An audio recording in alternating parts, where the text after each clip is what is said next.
As Producciones presenta Cara a Cara con Rosalía.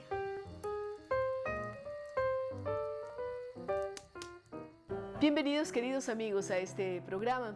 El día de hoy vamos a hablar sobre un tema apasionante, que es el de la biodiversidad, cómo esta forma parte de la riqueza de los pueblos y también cómo debemos precautelarla. Para hablar en este primer segmento tendremos la presencia del doctor Juan Manuel Guayasamín. Él es PhD, es investigador del Centro de Investigación de la Biodiversidad y Cambio Climático de la Universidad Tecnológica Indoamérica. Tiene una serie de investigaciones, obtuvo su PhD en Ecología y Biología Evolutiva en la Universidad de Kansas, en los Estados Unidos. Ha hecho estudios importantes, lo que le acredita para ser revisor de artículos de revistas científicas. Esto es bien interesante, vamos a tocar al final de esta entrevista de este tema de la revisión, pero sobre todo sabemos que él es especialista en herpetología. Yo debo confesar mi ignorancia, estaba pensando que herpetología tenía que ver algo con los herpes, pero me entero de que no es así. Bienvenido, Juan Manuel. Cuéntenos Gracias. de esta carrera de la herpetología. Bueno, primero gracias por la invitación, es un placer estar acá. La herpetología, si no es el estudio de las herpes, es el estudio de los anfibios y reptiles, ¿no? Por razones históricas se llama herpetología. Y bueno, combina estas dos áreas del conocimiento. Reptiles, ¿no? Y anfibios. Reptiles y anfibios, sí. No todos reptiles, anfibios. No, para nada, son grupos completamente diferentes. Y la unión de estas dos áreas y la palabra herpetología viene porque históricamente la gente que hace investigación en estos grupos sale de noche, hace investigación de noche. Yeah. Y muchas veces en la noche uno encuentra anfibios y también encuentra reptiles. Entonces, por eso se unieron. Como que se unieron desde un sentido más práctico que cualquier otra cosa, pero no son grupos completamente diferentes. Así es. Usted tiene estudios especializados en el tema como las ranas de cristal. Sí, ¿no? Cuéntenos un poco sobre esto, este tipo de ranas. Bueno, desde mi perspectiva completamente sesgada, claro, las ranas de cristal son uno de los grupos de anfibios más increíbles que hay sobre la Tierra. Las ranas de cristal son, bueno, ranitas pequeñas en su mayoría, de este tamaño. ¿Transparentes? Transparentes. Ya, por eso se llaman de en el cristal. vientre. En el vientre. Por eso se llaman de cristal. Exacto. Yeah. Y transparencias en diferentes niveles, ¿no? Hay especies que tienen solamente, por ejemplo, la parte de abajo transparente, pero otras tienen todo el vientre transparente y tan transparente que uno puede ver el corazón. Sí, latiendo. Qué belleza, ¿no? Es fantástico, es maravilloso. Para un estudiante, por ejemplo, de anatomía, es realmente increíble el poder ver un animal, ¿no? Y todos sus órganos internos. Uno puede ver claramente el hígado, todo el aparato digestivo, bueno, todo lo que uno quiera. Impresionante. ¿Desde cuándo empezó a interesarse usted por ranas y reptiles? Bueno, yo ya mi tesis de licenciatura la hice con el doctor Luis Coloma, ya en anfibios, ¿sí? En mi tesis de maestría en la Universidad de Kansas, en Estados Unidos, trabajé ya con morfología de anfibios y en mi doctorado hice sobre relaciones evolutivas, taxonomía, clasificación de ranas de cristal. Entonces, con las ranas de cristal, seriamente empiezo desde el 2005, por ahí. ¿Sí? Entonces, ya van a ser... ¿Y ha encontrado cosas diferentes, específicas, que le coloquen a usted en publicaciones, por ejemplo, como un investigador? Claro, bueno... con ranas de cristal y bueno, con otros anfibios, pero sobre todo con ranas de cristal yo he hecho bastante. Ahorita la clasificación de ranas de cristal que se utiliza en el mundo es una clasificación que la publiqué yo con otros colaboradores. Qué bien. La publicamos en el 2009. ¿Usted dirigió la investigación? Sí, ¿Y qué investigadores de otras partes del mundo también? Sí, de otras partes. O sea, en esta investigación, yo lideré la investigación, yo soy el primer autor de ese trabajo, pero estuvo mi directora de tesis, otro investigador español, también un investigador colombiano. Entonces fue un grupo de trabajo bien completo. En ese trabajo hicimos varias cosas, ¿no? Pero por ejemplo describimos varios géneros nuevos, describimos una subfamilia nueva, describimos también las relaciones evolutivas de la mayoría de especies. También hicimos algunas discusiones sobre algunas características bien importantes, por ejemplo. Bueno, me puedo extender un ratito en esto porque es lo que me gusta, ¿no? Entonces, en las ranas de cristal, por ejemplo, hay cuidado parental. Y a diferencia de lo que, por ejemplo, los seres, a diferencia de lo que los seres humanos pensamos que es la madre sobre todo la que cuida. En estas ranas es el padre el que les cuida. No en todas las especies, pero en estas, algunas sí. Efectivamente. Entonces, bueno, tienen una cosa que se llama el amplexus, que es básicamente el momento en donde la hembra pone los huevos, el macho fecunda los huevos, ¿no? Esto es en vegetación, no es en el agua, esa es otra de las particularidades de estas especies. Y de ahí el macho se queda con estos huevos fertilizados. La madre puso los huevos y adiós. Y se va. Sí. Pone los huevos y se va. El macho se queda ahí hasta cuidando.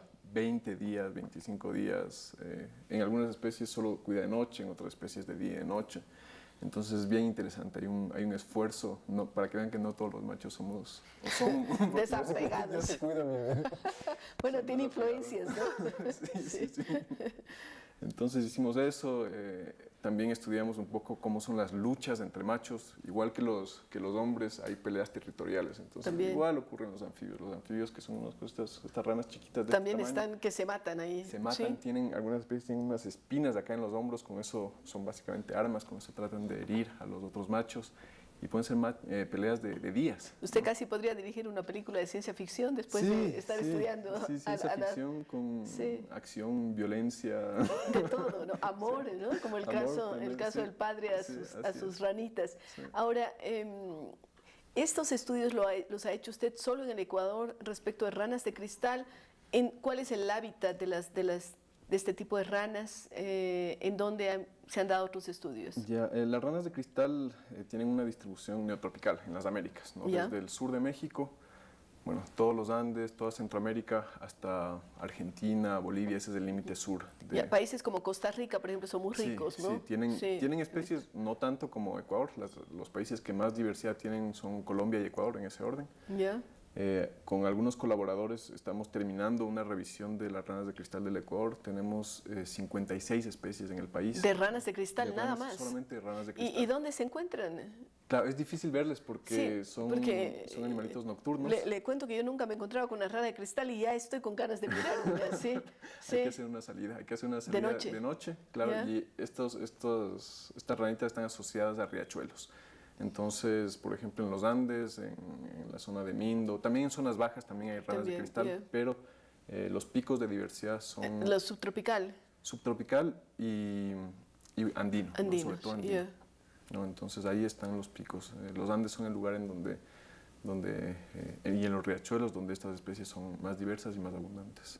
Me gustaría que usted hable también un poquito sobre su trabajo como revisor de revistas científicas. Yo veo aquí mencionados Journal of Morphology, el Zoological Journal for the Linnean Society y en fin, otros así.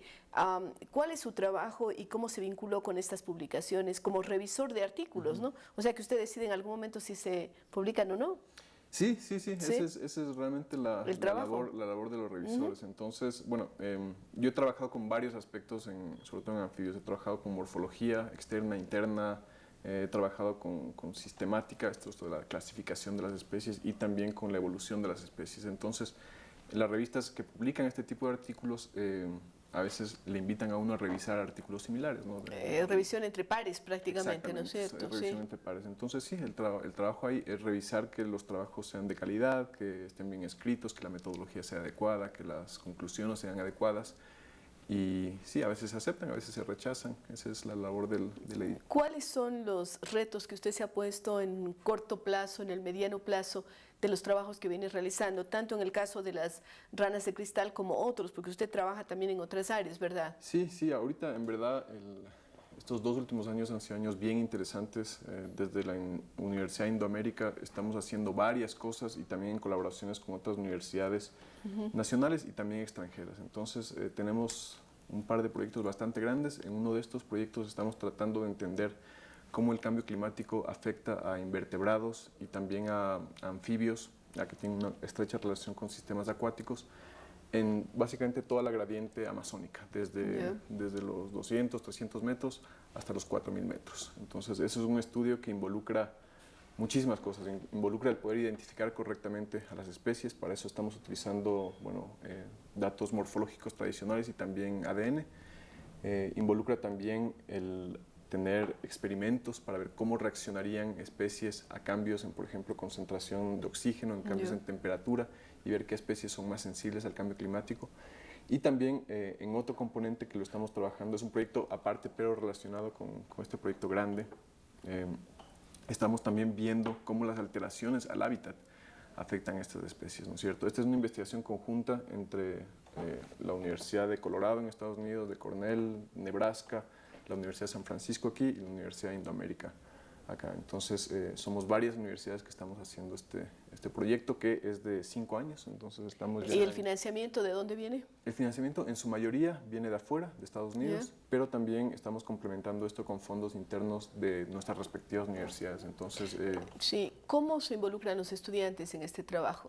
Bueno, tenemos estudiantes de todo tipo, desde doctorado hasta estudiantes de licenciatura, y básicamente ciertos segmentos de los proyectos los realizan los estudiantes. Entonces, por ejemplo, tenemos estudiantes que están encargados de trabajar la diversidad, ¿no? La diversidad de estas especies en el gradiente, porque es un gradiente gigantesco. Enorme, claro, de 200 a 4000 metros, es una locura eso.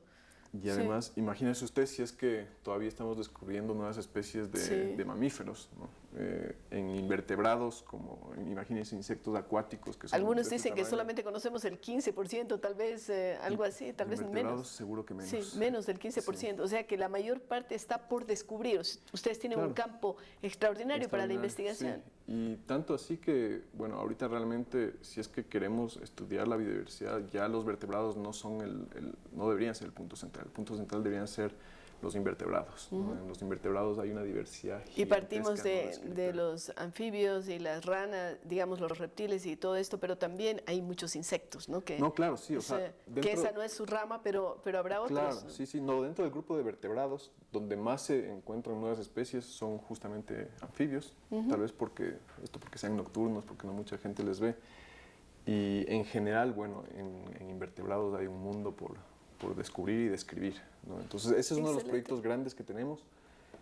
Tenemos otros proyectos en donde estamos tratando de determinar, por ejemplo, patrones de diversidad en la Amazonía y cómo hacer una planificación responsable combinando zonas que pueden ser extraídas, por ejemplo, por actividades de petróleo, ¿no?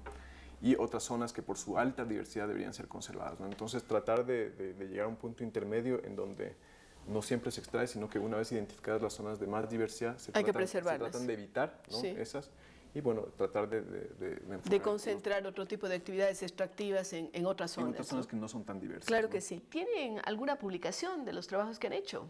Justamente en diciembre del año pasado publicamos en colaboración con Alejandro Arteaga y Lucas Bustamante este libro sobre los anfibios y reptiles de Minho. Es un libro que ilustra, desde nuestro punto de vista, maravillosamente todas las especies que hay en esta parroquia. Son 101 especies combinadas. ¡Qué belleza! Para cada especie tenemos fotografías, tenemos mapas de distribución, tenemos información sobre la conservación de las especies. Entonces, bueno, esto está salidito del horno y realmente estamos muy contentos. Bien, queremos agradecerle muchísimo a Juan Manuel Guayasamín. Él nos ha sacado de una serie de dudas y nos ha hablado apasionadamente de su trabajo con anfibios, con reptiles, con animales a los que a veces se les presta muy poca atención. Gracias a Juan Manuel y con ustedes continuamos hablando sobre biodiversidad.